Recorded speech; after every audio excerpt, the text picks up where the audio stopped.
Media వారికి ప్రత్యేక వందనాలు. Very early morning you are watching the messages. So glad to be with us. మాతో మీరు కొందరు ఎక్కువజామునే ఎక్కిపిస్తున్నందుకు ఆశీర్వాదాలు మీకు అని మీ కుటుంబాలకు నేను తెలియజేస్తున్న ప్రయత్నం. ఇద్దరము 20వ రోజు దేవుడిచ్చిన కానుక అనేటువంటిది మనం ప్రార్థనలో సోదరు చేస్తున్నారు. ద ఆఫరింగ్ ఆఫ్ గాడ్, దేవుడిచ్చిన కానుక. ఈ మాట చదివినప్పుడు డిస్కస్ చేస్తున్నాము కదా, నేను దేవునికి ఇచ్చిన కానుక ఉంటుందండి, ఇల్లు కదా టైప్ అలా చేశారనుకుంటున్నాను. దేవునికి కదా కానుకలు ఇచ్చింది, దేవునికి యేసుకి ఇచ్చారు. గాడ్, దేవుడు, తండ్రి అయిన దేవుడు, ద లార్డ్, యేసుక్రీస్తు వారు రాజుగా వచ్చాడు. ప్రభు, రాజుగారి పేరు ప్రభు. ద కింగ్ ఆఫ్ కింగ్స్ యేసే. క్రైస్ట్, శిలువ పైన శిలువదారిగా, క్రైస్ట్ ఆన్ క్రాస్. శిలువ నుంచి వచ్చిన మాట క్రైస్తు. క్రీస్తు అనగా అభిషిక్తుడు. దూత వచ్చి మరేదో చెప్పిన మాట యేసు అను పేరు పెట్టదు. యేసు అనగా రక్షకుడు. ఇక్కడ దేవుడిచ్చిన కానుక, the offering of God, the father. తండ్రి అయిన దేవుడు ఈ లోకానికి ఇచ్చిన కానుక నేటి అంశం. మొదటి కానుక ఆయన ఏమి ఇచ్చారు అంటే, ఈ లోకానికి ఒక సృష్టిని ఇచ్చారు. ఈ సృష్టి మొత్తం ఇచ్చింది ఎవరి కోసం అంటే, 6 దినములు కూడా ఒక ప్రణాళికబద్ధంగా వెలుగు కలుగును గాక, సూర్యచంద్ర లక్షణ కలుగును గాక, సముద్రము అన్నీ కూడా సస్యశ్యామల తోటలు గాక అన్ని పెట్టి ఏదేను మనమును సృజించి, ఆ ఏదేనులో 4 నదులు పెట్టి, ఆ 4 నదులు ఎంజాయ్ చేయడానికి ఇక మానవుడి కోసము ప్రణాళికబద్ధమైనటువంటి సృష్టి, ప్లాన్ క్రియేషన్. దేవుడు మానవునికి ఇచ్చినటువంటిది ఏంటంటే ఒక ప్రణాళికతో కూడినటువంటి సృష్టి. గ్రహాలు అవి వాటి పని చేస్తూ ఉండాలి. సూర్యుడు కదలకూడదు, చంద్రుడు కదలవచ్చు, భూమి తిరగవచ్చు, భూమి కూడా తిరుగుతూ ఉండాలి. సో ఈ భూమి మీద పగలు రాత్రి లేకపోతే ఆదాముకు బాగోదు. పగలు ఉండాలి, చీకటి ఉండాలి. మొత్తం పగలుంటే బాగుంటుందా? బాగోదు. మొత్తం చీకటి ఉంటే బాగుంటుందా? మరి ఎలా? ఒక ఆటోమేటిక్ సిస్టమ్ జరగాలి. ఎ ప్లాన్డ్ క్రియేషన్, అది దేవుడు ఇచ్చాడు. అందుకని ఈరోజు చదువుకున్న వాక్య భాగాల్లో కీర్తన గ్రంథము 46వ కీర్తన మనం ధ్యానం చేసుకుని చదువుకునే విషయం. మొదటి వచనంలో దేవుడు మనకు ఆశ్రయమును దుర్గమును అయి ఉన్నాడు, ఆపత్కాలములలో ఆయన నమ్ముకొనదగిన సహాయకుడు. ఎక్కడైతే ఎప్పుడైతే ఆ దేవుని, ఏ దేవుడికి కానుకగా మానవునికి ఒక సృష్టిని ఇచ్చాడు, అదే దేవుడు ఆపత్కాలంలో ఆయన ఆదుకునేవాడు. ఆయన గిఫ్ట్ ఏంటి? దేవుడు మనకి ఇచ్చిన కానుక ఏంటి? ఎప్పుడు రెడీగా ఉంటాం. చెప్పడం ఒకసారి, దేవుడు అంటే మనం ఎప్పుడు అవుతుందని రెడీ. తల్లి పిల్లవాడు నోరు తెరిచి అడగాలి, ఆకలి అవుతుంది అనే లోపే అమ్మో నా బిడ్డని ఏదో చేసి షీఈస్ రెడీ ఆన్ టైం. ఆమెకు బాగోకపోయినా, ఆమె బలహీనురాలైనా అంతేనా, ఆమె ఇక కుమారుడు అడిగితే మాత్రం నోట్లో నుంచి, ఆ కుమార్తె అడిగితే మాత్రం ఏ తల్లిని కూడా నా వల్ల కాదని చెప్పలేరు. పైకి చెప్పినా మనసులో మాత్రం, తన శరీర పరంగా చెప్పినా తన మనసులో మాత్రం నేను ఎవరు నీకు ఉండదు. ఆపత్కాలంలో ఆదుకోవటానికి the God is ready all the time. ప్రతి సమయమందు ఆయన సిద్ధపడి. అందుకని అంటున్నాడు, ఒక నది ఇస్తున్నాను 4వ వచనంలో, ఒక నది కలదు, దాని కాలువలు దేవుని పట్టణము, సర్వోన్నతి మందిరపు పరిశుద్ధ స్థలమును సంతోషపరుచున్నాయి. ఈ పట్టణాన్ని మొత్తాన్ని తడిపేది నదే. ఆ ఏదైనా వనంలో 4 నదులు. ఎందుకంటే ఒక నది నీరు అందకపోయినా మరొక నది, ఒక భాగానికి ఫాస్ట్గా వెళ్ళాలి కాబట్టి ఏ ఏరియాకి ఆ ఏరియా వెళ్ళిపోవాలి. నీళ్ళంతా కూడా తోట ఆదాముకి ఇబ్బంది కలగకూడదు. ఇంజన్ పెట్టాల్సిన పని లేదు ఆదాముకి. ఏదైనా ఇంకేముంటుంది, ఎత్తిపోత బతుకు అక్కర్లేదు. నది వెళ్తూ ఉంటుంది అక్కడ పాపం గోదావరిలో నీళ్ళు రావాలి పైకి. మనకు కూడా అయితే మనకైంది అనుకోండి, ఇంజన్తో పెట్టాలి తప్ప పైకి నీళ్ళు కనపడుతున్నాయి, పైకి రావు. ఆ సమస్య లేకుండా దేవుడు సృష్టిలోనే దేవుడు ఒక మానవుడికి ఇచ్చిన గిఫ్ట్ ఏంటంటే మహా సృష్టి. మనం ఎప్పుడు కూడా మనం డేవిడ్ యాలెన్ గారిని కానుకలు ఇచ్చేటప్పుడు నీ ధనం మీ ధనం రాసినట్లే ఈ పాట రాశాడు. సృష్టి పిత సర్వోన్నత సమర్పితులు సర్వాస్వములు, సృష్టి పిత సర్వోన్నత సమర్పితులు సర్వాస్వ, వెలలేని గాలి వెలుతురులు విలువైన పాడి పైరును, వెలలేని గాలి వెలుతురులు విలువైన పాడి పైరును, వివిధంబులైన దీవెనలు నీ ప్రేమ వర్షములు, సృష్టి పిత సమర్పితు సర్వాస్వములు. వెలలేని గాలి. ఆక్సిజన్ పెడితే 4,000 కట్టాలి హాస్పిటల్లో. నేను రమేష్ అన్నను పెట్టాను కదా. మనం పీల్చుకునే గాలికి ఏమైనా పెడుతున్నామా? వెలుతురికి ఏమైనా చెల్లిస్తున్నామా? సూర్యుడికి లేదా? ఈ లైటింగ్ కడుతున్నాం. మా పాడి, మా పైరు, మా పంట సమస్తం నీదే. సృష్టి God's gift is the creation. రెండవది, ఆ సృష్టిలో ఉన్నటువంటి ఈ గొప్ప ఆనందాన్ని పొందుతున్న మానవుడు పాపంలో పడిపోయాడు కాబట్టి రెండవది ఏంటంటే ఆయన అక్కడ ఉన్నటువంటి దైవ కుమారుడు. ఆ సృష్టి తండ్రిని దేవుడు చేశాడు. కుమారత్వం ద్వారా ఆది యోహాను సువార్త 1వ అధ్యాయంలో వచ్చాడు. ఆది యందు వాక్యము ఉండెను, వాక్యము దేవుని యొద్ద ఉండెను, వాక్యమే దేవుడై ఉండెను, ఆ వాక్యమే శరీరధారి మన మధ్య నివాసం ఇచ్చాడు. The word became flesh. ఒక సంవత్సరం దేవుడు నాకు ఇచ్చిన పెద్ద అధికారుల మధ్య 2,000 మంది సభలో 20 నిమిషాలు మాట్లాడే క్రిస్మస్ సందేశం అంటే నేనేం చేయాలి ప్రభువా? వీళ్ళన్నీ చెప్పుకుంటారు కదా, ఆఫీసులో డిఎస్పీలు అందరూ వస్తారు, ఆ టౌన్లో వచ్చిన వాళ్ళందరూ అన్ని కమ్యూనిటీస్ అన్ని చర్చస్ వస్తారు. వయసు ఉన్నది 2011 10 రాత్రి 11 ఏం మాట్లాడాలి అన్నప్పుడు దేవుడు www.com మాట్లాడాలి. అప్పటికప్పుడు www వరల్డ్ వెబ్సైట్, అదేనా వరల్డ్ వెబ్సైట్ ఏంటంటే వాక్యము, ఆది యందు వాక్యము, వాక్ నడుచుకుంటూ వచ్చింది టు ద వరల్డ్, లోకానికి. అర్థమైందమ్మా? వాక్యము నడుచుకుంటూ తన ప్రయాణమై ఈ లోకానికి రావటమే ఆది యందు వాక్యము. నేను వాక్యము దేవుని యొక్క కుమారుడుగా యేసుక్రీస్తును, ఆ వాక్యమే శరీరధారి మన మధ్య. చెప్పడం ఒకసారి దేవుని స్తోత్రం. www walk to the world.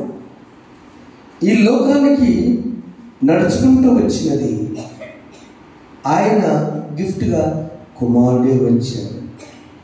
అందుకని ఈ దూతలు గొర్రెల కాపులు చూపేటప్పుడు లూకా సువార్త 2వ అధ్యాయం 10వ వచనంలో ఏం చెప్పారంటే, ఆ దూత భయపడకుడి, ఇదిగో ప్రజలందరికీ కలుగబోవు, మరలా ఆ ధ్యానం చేద్దాం, మహా సంతోషకరమైన సువర్తమానము నేను మీకు తెలియజేస్తున్నాను. దావీదు పట్టణమందు ఈ వాక్యం శరీరధారి అయి ఈ గిఫ్ట్, ఈ కానుక మానవాళి కోసం రక్షకుడుగా పుట్టి ఉన్నాడు. అమ్మ అర్థమైంది, నిజంగా చెప్పండి. గుడి మీద చేసుకుంటే గుండె తెల్లవారు గుండెకు సైడ్ వచ్చింది చెప్పండి. అదేనా అర్థమైంది. అదే గిఫ్ట్, సృష్టి దేవుడు ఇచ్చిన గిఫ్ట్ అండి. దానికి థ్యాంక్స్ చెప్పాలి, వందనాలు చెప్పాలి. రెండవది, ఆ వాక్యమే దేవుడిగా ఈ లోకానికి రావడం పెద్ద గిఫ్ట్. అందుకు పాడాలి ఈ పాట. రక్షకుడు దయించినాడట మన కొరకు పరమా, రక్షకుడు రక్షకుడు దయించినాడు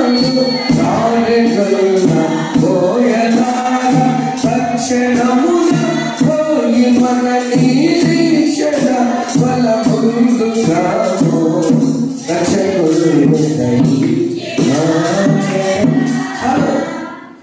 ఎలా పండి సంతోషపడుతున్న పండి. నాన్నగారు తెలియదు కాబట్టి చిన్నప్పుడు మీరు పాడినట్టు పాడారు, తెల్లవారు నిద్రపడేట్టు పాడేవాడు. రక్షకుడు పాడితే జేడి శ్రీరామ్ గారు అని ఎంపీ గారు ఐఏఎస్ కలెక్టర్ గారు నాన్న ఆయన వచ్చి బయట తీసుకొని ఎందైనా పాడతాం అన్న అని పాడేది. ఎందుకు పాడి పాడటం కొట్టాడు, జాస్ కొట్టాడు, డ్రమ్స్ కొట్టాడు. తెలుసు జేడి శ్రీరామ్ గారు మనకి ఎంపీగా కూడా చేశారు, పెద్ద వ్యక్తి ఐఏఎస్ గారు. ఎందుకంటే రక్షకుడు ఇచ్చాడు మన కొరకు మహా సంతోషకరమైన సువార్త. ఏంటి గిఫ్ట్?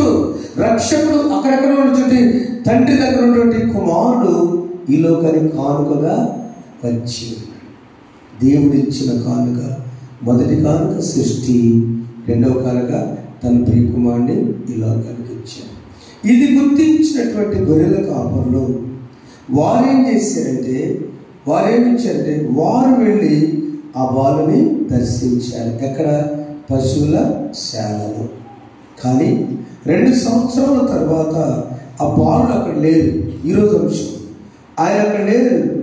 ఆ పశువుల శాల కొద్దిగా టెంపరీకి ఇచ్చాడు. అది ఆ టెంపరీ ప్లేస్. మీరు అన్నం వండుకోవాలి, కూర వండుకోవాలి, కాపురం చేసేటువంటి స్థితి, కాపురం అనగా మీరు నివాసం ఉండాలంటే పనికిరాదంటే అప్పుడు వారు ఆ బాలును తీసుకొని, ఆ శిశువుని తీసుకొని ఆ శిశువు మరొక చోటికి రెంట్కి వచ్చారు. ఇప్పుడు మత్తయి సువార్త ఈరోజు అంశం 2వ అధ్యాయము. జ్ఞానులు వారు ప్రయాణమై వస్తూ హేరోదు దగ్గరకు వచ్చారు. హేరోదు దగ్గర లేదు తెలుసుకుని మరొక చోటకు వచ్చిన నక్షత్రము ఆగినది ఒక స్థలంలో. అత్యానంద భరితులై ఇంటి, అది ఎక్కడ? వారు ఆ నక్షత్రము చూచి, ఆగిన నక్షత్రం అది ప్రయాణం చేస్తే వీళ్ళు ప్రయాణం చేస్తున్నారు, అది ప్రయాణం చేస్తే మీరు ప్రయాణం చేస్తున్నారు, అది ప్రయాణం చేస్తే ఈ ప్రయాణం చేస్తారు. ఆగింది అక్కడ. అమ్మో ఆగిందా? దేవుని కొన్ని ఇంకెంతకాలం నడుస్తామయ్యా? 2 ఏళ్ళు నడిచాం. ఆ నక్షత్రం చూసి, అది ఆగటం చూసి ఎస్ పాయింట్ అయిపోయింది ఇక్కడ. This may be the house. ఇల్లు చూస్తే పేద ఇల్లు. ఆ ఇంటి ఓనర్ పేరు జేమ్స్. అప్పుడు ఆ ఫెమిలియర్ పేరు. అక్కడ వచ్చిన మొట్టమొదటి చూసింది తెలుసా? ఆ ఇంట్లోకి వచ్చి తల్లి అయిన మరియను నవ్వుతూ ఆ శిశువును చూచి సాగిలపడి ఆయనను పూజించురి. తమ పెట్టెలు విప్పి బంగారును, సామ్రాణ్ణి, బోళమును కానుక ఆయనకు సమర్పించిరి. ఈ నక్షత్రం వచ్చే టయానికి అలా రాశారు. కానీ తెలుగు బైబిల్లో అంటే వాళ్ళు గౌరవించి రాశారు. Is not infant, is child. Infant అంటే కదలలేని ఒడిలో మాత్రం ఉండే శిశువు. మీ అంగన్వాడిలో చేరిస్తే శిశువు అనకూడదు, ఏమంటారు? అతనే బాలుడు. శిశువు అంటే ఒంటరిగా నడవలేడు, చేతిలో పట్టుకునే వ్యక్తి శిశువు అంటారు. వెన్ ఈస్ మూవింగ్, సంవత్సరం దాటితే మాత్రం బాలుడికి వెనక్కి. Child, infant, child and young, younger and young. అదే కదా స్టెప్స్, ఆల్ స్టెప్స్ దశ కదా.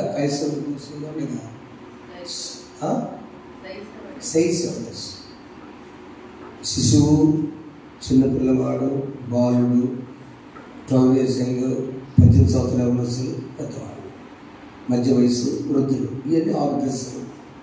మానవుని రూపం. ఈ రూపంలో రెండవ స్టెప్ బాలుడైన యేసు. ఈ బాలుడైన యేసును చూసినప్పుడు వారు అత్యానంద భరితులై, ఇందాక గొర్రెల కాపులకి ఆమె ఏం చెప్పింది, ఆ దూత ఏం చెప్పారు, మహా సంతోషం, గ్రేట్ జాయ్. ఇక్కడ కూడా అత్యానంద భరితులు, ఆనందం కాదు, అమ్మయ్య ఎందుకు మేము ఆ యేసుని, ఆ రాజుల రాజు, యూదులకు రాజు, కింగ్ ఆఫ్ కింగ్స్ మేము చూసాము. ఆ టైం వచ్చింది, 5 నక్షత్రాలు ఆడింది. శిష్యులు ఆ బాలు చూశారు, మరియం చూశారు, యోసేపు చూశారు.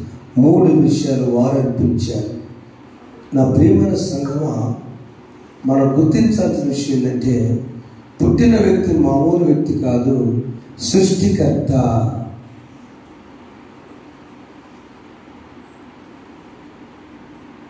Valuable gift of creator of universe. ఈ సృష్టిని సృజించినటువంటి దైవ కుమారుడే ఈ లోకానికి మామూలు వ్యక్తిగా వచ్చాడు. విలువైన బహుమానం, చెప్పండి ఒకసారి, దేవుడు పంపిన విలువైన బహుమానం అని జ్ఞానులు గుర్తించారు. They recognise that the Jesus born is valuable gift. అమ్మగారు అనుకున్నాక నేను చాలాసేపు నేను పడుకున్న కూడా ఆలోచించాను. 12:30 మళ్ళీ again I have gone to the English comment. నాకు అందట్లా సందేశం దేవుని దేవాలమ్మ, ఇదివరకు సందేశాలు రాసి చెప్పేవాడు. ఈ సంవత్సరం దేవుని కృపల ఈ అంశాలు ఎక్కడ లేవు. ఆయన మమ్మల్ని చెప్పండి కలిసాను మళ్ళీ గారు ఎందుకు పెట్టి మహాన్ బావ అంటే, బావ నువ్వైతే లాక్కాలో తయారు చేసుకోవడానికి సందేశం ఇంకోటి పనికి వస్తుంది. ఈ ఎక్కడే ఊళ్ళు కష్టం. దేవుడు ఇచ్చిన కానుక ఎప్పుడు చెప్పలా, ఇన్ని సంవత్సరాలు ఏంటి దేవుడు ఒక విలువైన బహుమానం అంటే తెలుసా, సృష్టికర్తే మన దగ్గర వచ్చాడని జ్ఞానులు ఆయన బట్టి స్థుతించారు. అమ్మా సాయిత అర్థం కదా, సృష్టి చేసిన దేవుడే దిగి వచ్చాడు, విలువైన బహుమానం. రెండవది వారు చేసిన ఏంటంటే అక్కడ ఆ ఇంటిలోనికి వచ్చి అది చూసి సాగిలపడి పూజించి పెట్టెలు విప్పారు. మిగతా మీరు చెప్తారు. ఆ బంగారానికి ముందు జరిగిన సందర్భం చెప్తున్నా. వారు రాగానే చూసాం కదా, ఓ బ్రహ్మాండంగా ఉన్నాం బంగారు అన్నారా?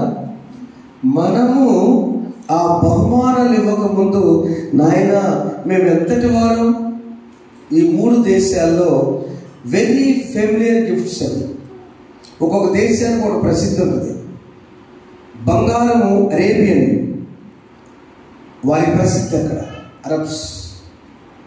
అందుకు బంగారం నేను రాజులో చుట్టూ is the king of Kings అని వాళ్ళు బంగారం తెచ్చారు. అప్పుడు సాంబ్రాణి భారతదేశానికి ప్రసిద్ధి. ఎక్కువ మంది 2వ జ్ఞాని భారతదేశం నుంచి అంటారు. ఎందుకంటే టిప్పు సుల్తాన్ ముస్లిమ్స్ పరిపాలించినప్పుడు ఈ సాంబ్రాణి అత్తరు ఎక్కువ భారతదేశం నుంచే వెళ్ళేది. ఆ ప్రభు పాదాలను పోసిన అత్తరు కూడా భారతదేశం అని ఎక్కువ మంది ఒప్పుకున్న సత్యం వేదాంత పండితులు. ఈ సాంబ్రాణి అయ్యో ఇది చాలా ప్రార్థనకు ధూపానికి సాదృశ్యం. 3వది బోళం. ఈ బోళం ప్యూరిటీ, పవిత్రత. ఈ పునరుద్ధానం ముందు ఆ యొక్క భౌతిక కాయానికి అది రాయటానికి చెప్పిందని 3 దేశాల్లో ప్రసిద్ధిగాంచిన 3 తీసుకొచ్చారు. ఒకరు తెలుగులో ఓ సందర్భం జ్ఞాపకం చేస్తాను. యోసేపు యాకోబు సంతానంలో దెబ్బలు తిని ఐగుప్తుకి గవర్నర్ అయ్యాడు. గవర్నర్ అయిన తర్వాత ఆయన బాగానే ఉన్నాడు. ఈ అన్నదమ్ములు కరువు వచ్చిందండి. ఆ కరువు వచ్చినప్పుడు వీళ్ళందరూ కూడా అక్కడికి వెళ్ళారు, వరుసలో నిలబడ్డారు. యోసేపు గుర్తించి వీళ్ళ మీద వీళ్ళ నాన్నగారు ఉన్నారు కదా, మన్నీళ్ళని గుర్తుపట్టలేదని ఒక కేసు క్రియేట్ చేసి పోయి మీ నాన్న తీసుకురాని అన్నారు. అప్పుడు యాకోబు ఏం చేశాడంటే, అంత మంచి ఆయన అయితే మన నుంచి ఎవరు తీసుకెళ్దాం కానుకలని ఆదికాండం 43:11 కొన్ని వాళ్ళ దేశంలో దొరకనివి, ఐగుప్తులో దొరకనివి మన దేశంలో ఉన్నది తీసుకెళ్దామని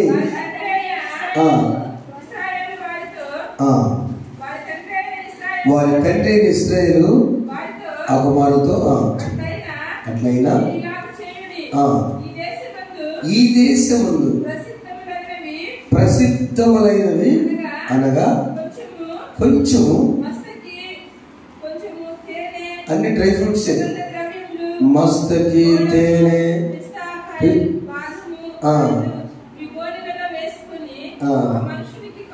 ఆ మనుషునికి కానుకలుగా కరువు టైంలో ఆదుకుంటున్నాడు కదా ఆయన.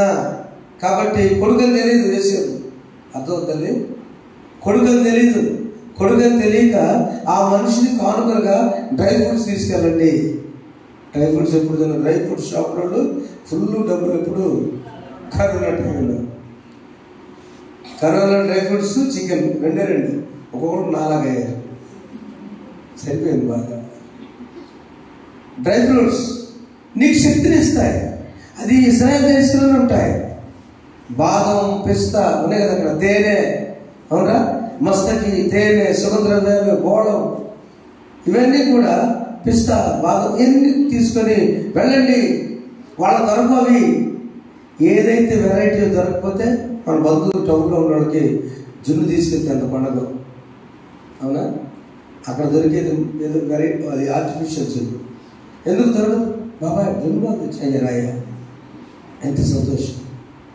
మినువులు తీసుకెళ్ళినా, పెసలు తీసుకెళ్ళినా, కందులు తీసుకెళ్ళినా, మన టౌన్లో ఉన్నాడు మనం తీసుకెళ్తాం. రాజుగారి దగ్గరికైనా, కొద్ది పెద్ద అధికారి దగ్గరికైనా, ఆ గెలబడినప్పుడు అటువంటి గెలగెల తీసుకెళ్ళినా వాళ్ళు లేక కాదు, కొనలేక కాదు, టేస్ట్ ఇష్టం. అట్లా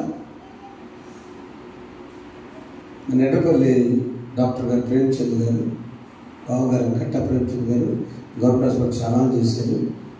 అమ్మకి జ్ఞానం వెళ్తారు ఆయన. ఆయన జస్ట్ కారంలో పట్టి చేపలు తీసుకెళ్తే వాళ్ళ సత్యమునికి ఎన్నిసార్లు ఫోన్ చేశాడు, దాని ఖరీదంటారు వాళ్ళ కాలంలో మామూలు పంపించారు. చూడండి, ఒక మామూలు గిఫ్ట్ మన వాళ్ళు ఎవరు పంపిస్తే, దొరకనేది పంపిస్తే మనం సంతోషపడ్డాము. రక్షకుడు భూలోకంలో దొరుకుతాడా? He's valuable person. దేవుడు పంపించిన బహుమానము, ఈ సృష్టిని మొత్తం, యూనివర్స్ క్రియేటర్, ఈ విశ్వాన్ని సృజించిన దైవ కుమారుడే ఈ లోకానికి దిగి రావటమే విలువైన బహుమానం. రెండవది, హీఈస్ పర్ఫెక్ట్ మ్యాన్. ఆయన ఏ కల్మషము లేని నిష్కల్మషుడైనటువంటి పాపము లేనివాడు, పరిశుద్ధుడు.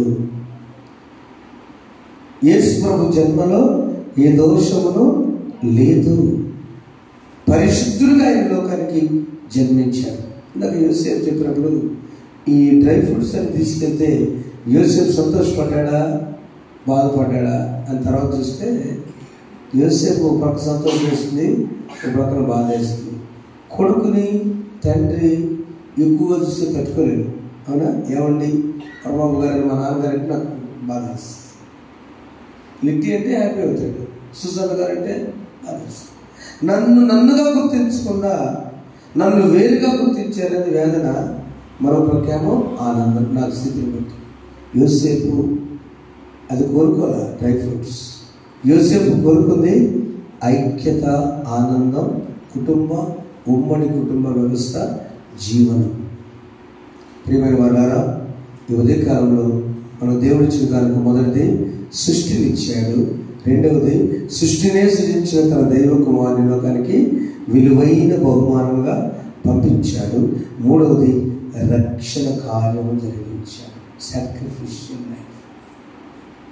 ఆయన ఏ పాపమును చేయక ప్రత్యేకమునవాడు దైవ కుమారుడు. ఆ దైవ కుమారుడు మనం ఆరాధిద్దాం, పూజిద్దాం. ఇప్పుడు ఎలా అంటే, ఇది సాగిలపడి, 2 పూజించి, 3 పెట్టెలు విప్పి, హృదయమైన పెట్టె విప్పి సాగిలపడి. క్రిస్మస్ నాడు తగ్గించుకోకుండా బహుమానం ఇచ్చిన వేస్ట్,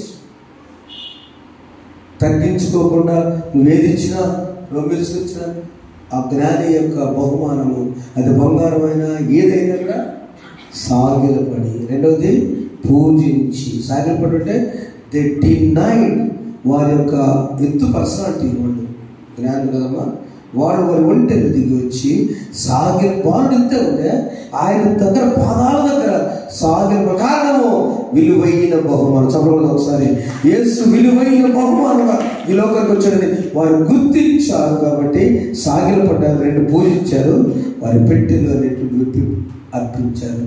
మన హృదయం అనే పెట్టెలు విప్పి అర్పిద్దాం, ఆశీర్వాదం. అలా నడిపించటకు పరిశుద్ధాత్ముడు మనకు సహాయం చేయను గాక. ఆమేన్. సాగిలపడెదము సత్యముతో మాలో మన ప్రభు యేసుని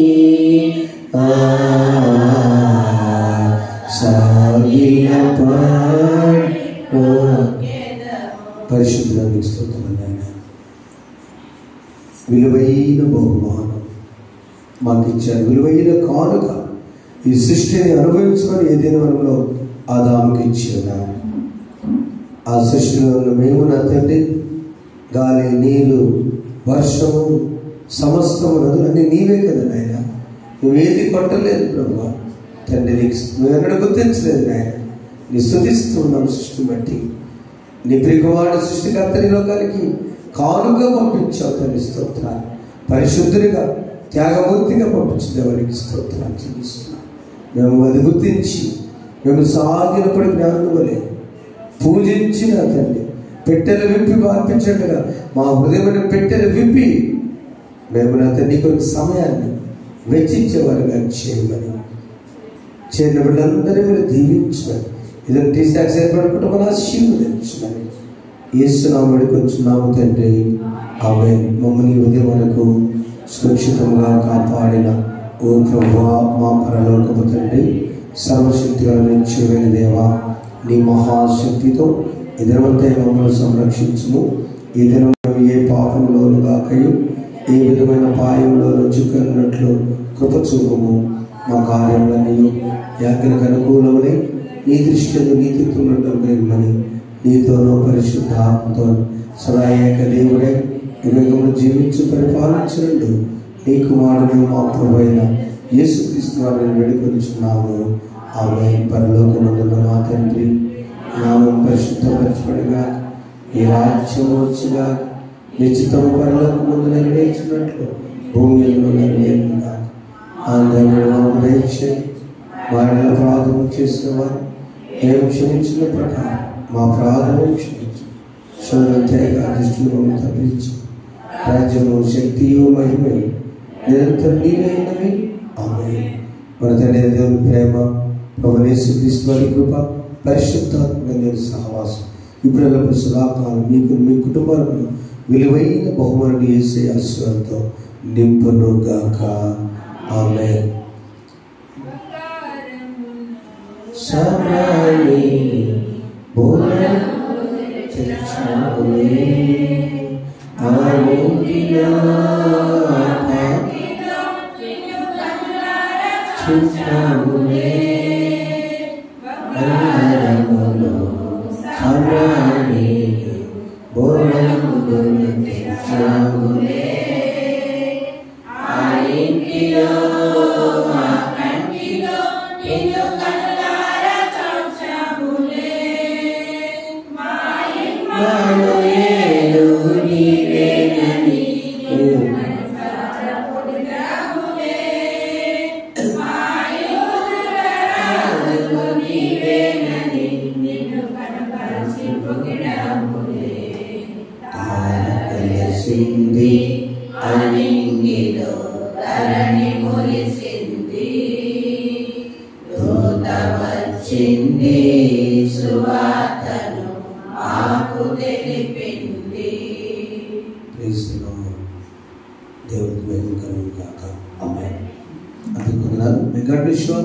దేవుడు ఆ మంచి బహుమానాన్ని గుర్తించిన మనము దీవించబడును గాక.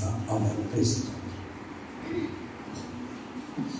రేపు వాక్యం చదివేవారు ఎన్ శ్రీలక్ష్మి గారు.